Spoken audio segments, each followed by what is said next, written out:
There are several methods that would have been used to attack a castle. These are fire, battering ram, ladders, catapult, mining and siege.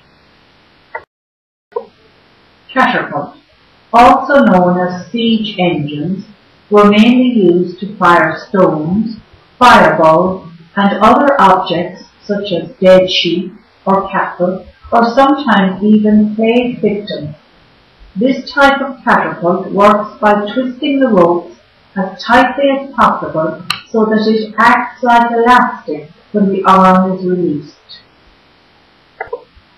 Mining. This was when attackers would dig tunnels underground up to the castle walls or under the gatehouse if possible.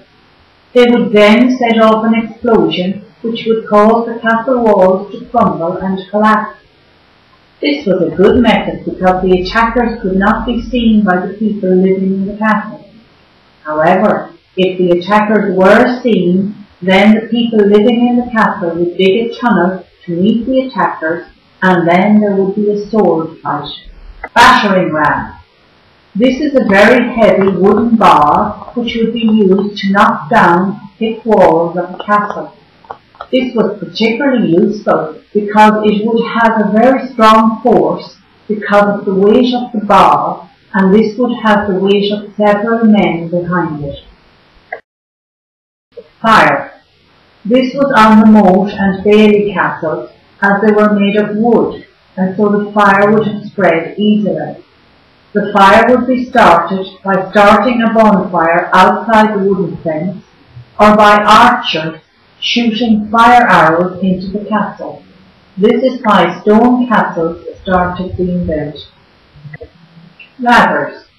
Ladders were used to climb over the walls and fight the people inside.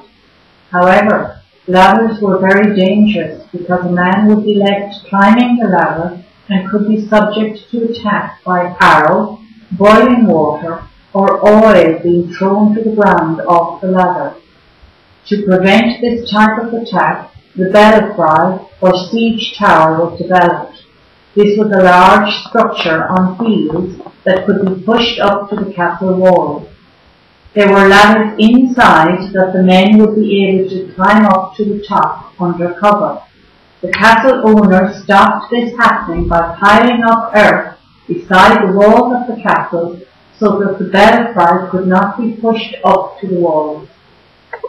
Siege. This is when the attackers would surround the castle with catapults so that no one could leave or enter the castle.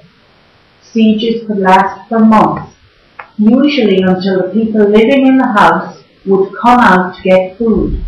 One of the ways that the people in the house would try to defend the castle would be by sending all the women, children, old, weak and sick people out of the castle so that only the strong enough to fight remained in the castle so that the food supply would last longer.